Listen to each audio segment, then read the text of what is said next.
It's easy for a man to court a woman and give her flowers and chocolate, etc., when he's looking for something for himself. But it's less interesting, shall we say. It's less easy to do so when it is simply a perfect expression of the fact that we want her to be happy. That's a very difficult concept sometimes for us to comprehend. Same thing, vice versa. It's easy for a woman to want to welcome her husband into a nice, loving home, etc., when she wants something from the relationship. She wants something from him or whatever else. Not just because it's good for him.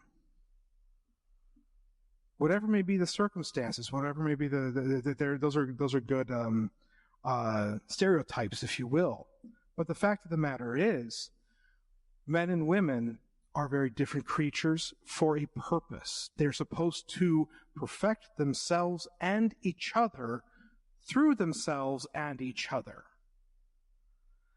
Men and women are supposed to be together. Men and women are supposed to be happy together. And they need to be happy together because the more that they are together, they're supposed to be leaving parts of themselves behind and joining themselves more completely to the other person.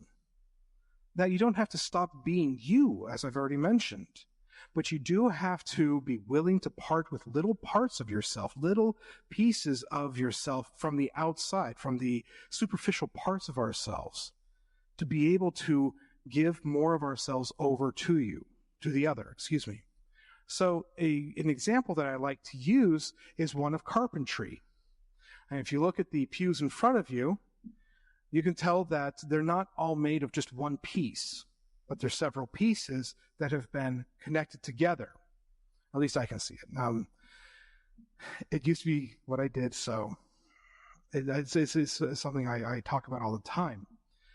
But for example, on this pew right here, there's a very definite, clear line going down the middle where two boards were put together. Okay? But they're put together seamlessly. You can't actually fit a piece of paper, or a fingernail in between those two pieces of wood that have been glued together. And it's not because of the glue, it's because of what we call the joint. The joining has been so perfect that there is no space between them. They're two different boards. And yet it's one piece of wood. How does that happen? Well, it's kind of violent. So what you do is you use a tool called a joiner. Very apt. And it's essentially just really fine, really sharp pieces of metal, whether it be the handheld or whether it be the machine. You have to run the boards over it several times, and you have to make sure that it is the same, that you are approaching it from the same direction.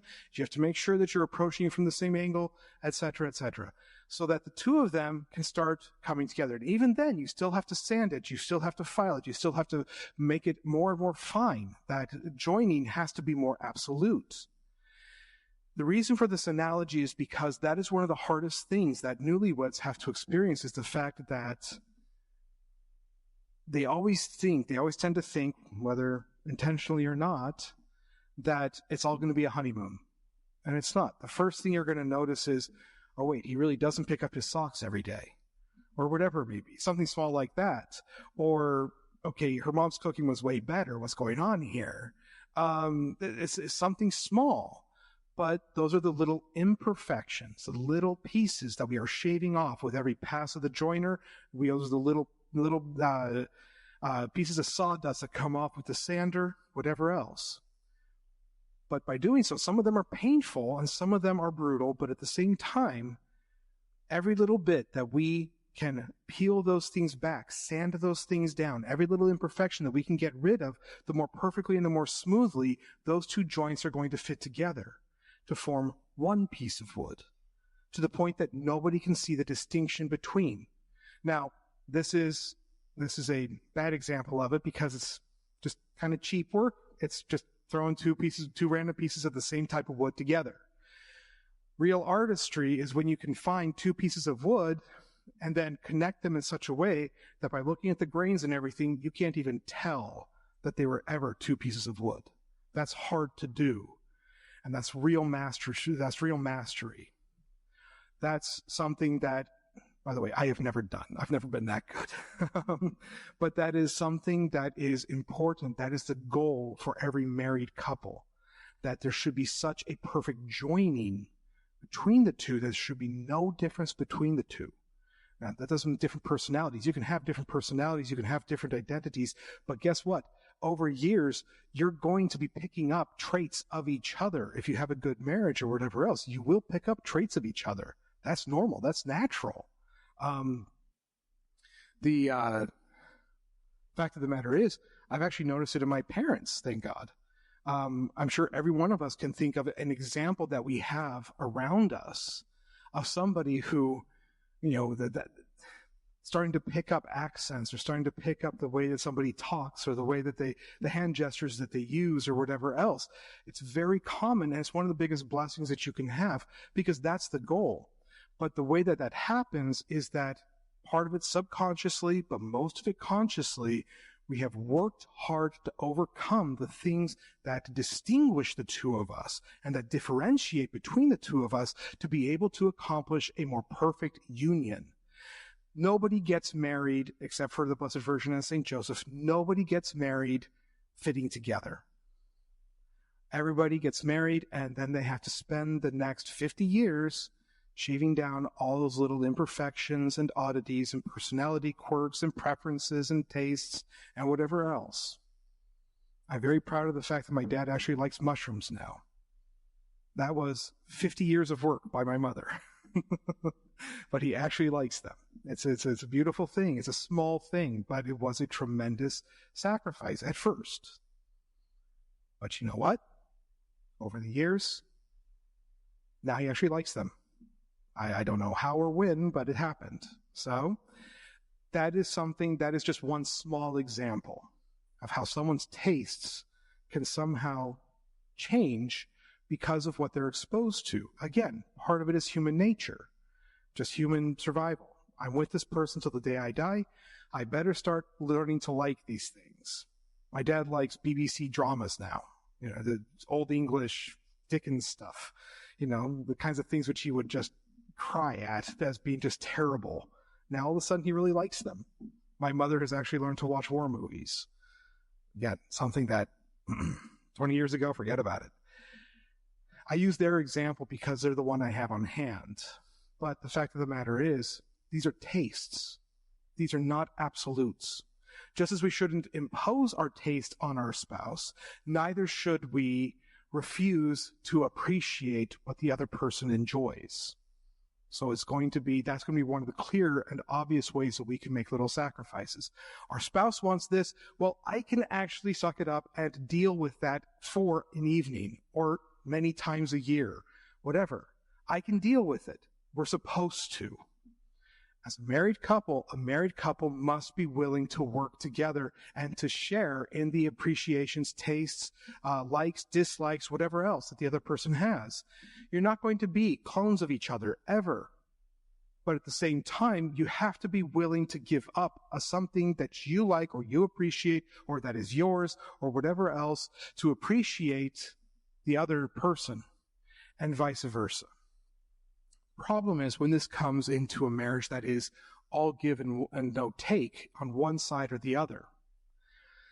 That is a real problem.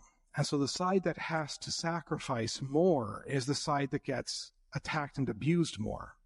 And this is something that I do want to address. Unfortunately, it is quite common. That is a question of, well, that depends on how much you're willing to, how much you're able to give. Not every wife is St. Monica. Not every wife is St. Monica. And that's okay. You don't have to be. But how much are you willing to give to the relationship, and how much are you willing to how much are you willing to take in the name of this relationship? And the fact of the matter is, as much as I want to extol sacrifice, there is a limit to where it becomes bad for you. It's like Our Lady warning the 3 kids at Fatima, because they were tying chains around their waists. She had told them to offer sacrifices for the souls going to hell. So they tied these painful chains around themselves until they were digging into their flesh. And the angel returned to them and told them, take those off. Our Lady does not want you to hurt yourselves. No sacrifice should be to the detriment of oneself. Sacrifices that we give up are extraneous. If you, instead of shaving those boards down to get them to join together very nicely, you take a chisel and start chopping away at it, you'll split it. And once you split the board, it's useless. So it's the same thing. A sacrifice must also be good for you. It's good for the other, it's good for the marriage, but it also has to be good for you. And if it is not, time to get away. That's the end of that particular rant. But it is important that everyone understand that there is a limit to the sacrifice question. St. Monica is an incredible example. We're not St. Monica. St. Monica is an extraordinary example of what could be in that circumstance where she lived, etc. We don't live in that world, and we're not her. So nobody has to measure up to her. Okay? I'm going to clarify that. Sacrifice only is worth anything in the long run when it is united to Christ. So at the end of all of this, it must be born of love. It must be something that is good for us. And it has to be united with Christ. This is one of the reasons why we don't like to do just marriages. Those of you who have been to a traditional marriage, it takes all of 2 minutes. It's unbelievably short. It's do you, I will, blessing of the ring, vows, that's it. All done. That is the entire ceremony of marriage. But the church wants the Mass to be a part of it. And so we have nuptial masses. So the marriage takes place first, or after the confiteor, or after the credo, but the marriage takes place before the essential parts of the Mass. Because the first act that a couple should do as a couple is go to Mass and join the sacrifice of their lives to each other, to that of Christ for each of them, and for both of them, and for their family. Because that is the essential aspect of every sacrifice. Love is not love if God is not a part of the equation. Sacrifice is not sacrifice if the sacrifice of Christ is not a part of the equation. And so therefore, that is the essential part. This is why it's crucial for every family to have common prayer time. As individuals, you will have very different tastes and ways of being able to do mental prayer. Fine. But there should be common family prayer time. Morning prayers, evening prayers, rosary, somewhere in find a combination of those, whatever. Find a way to make prayer time common. There should be a daily rosary at home. And if for some reason it does happen where spouses quite literally have just they're passing each other in the door for a long period of time, or for certain days of the week or whatever else, then find a common time and say the rosary at the same time. Okay? Because the rosary should be a common activity. It is a common weapon. It is a common tool. It is a weapon and tool that gets greater and more important in power and influence the more people that join in. So please, as families, make that a part of your essential life, but also have a strong personal interior life. Meditation, spiritual reading, scripture reading. It can be the same, but it's preferable to have something different because scripture is more educational, and spiritual reading should be more directional, should be guiding, a guiding principle. Things like that.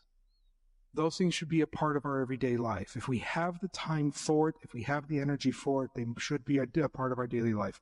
The meditation is probably the most important. Again, you don't have to read the same books, the same spiritual books. Just as an example, my father just loves Saint Therese of the Child Jesus. My mother finds her way too sentimental in her style, so she much prefers Don Marmion. and people like that. So find what you like. It doesn't have to be the same. That's okay, because you're still individuals. You still have individual tastes. And when it comes to your interaction with God on the most personal possible level, then the two of you can work together by giving each other distance and space and silence. But let the other person actually have that interaction with God. The common prayer, the vocal prayer, should be in common, because you don't need your personal tastes or influences in that. It is something that you can do together, and it is a bonding activity. It is something that works to bring the two of you together. So those three elements, the sacrifice must be freely given, born out of love, and it must be united to Christ. And it's something that is not going to cause you damage or anything else, obviously. But that spirit of sacrifice is essential, especially in our day and age. The world hates marriage, and so they make marriage all about oneself, one's own desires, one's own expectations, whatever else. I'm horrified to find in one case that I had to deal with at one point years ago that the diocese granted an annulment based on the fact that there wasn't sufficient understanding of the other person before getting married. They had been courting for 12 years. So, living together for 2. So it's kind of like, well, what didn't you know about the other? How is that an annulling principle? But anyway, I digress. But if the church is watering marriage down to that level, the world so much more. And the world makes it all about image, impression, feelings, it's all very selfish. So we have to make sure that we don't let ourselves fall into that trap even remotely.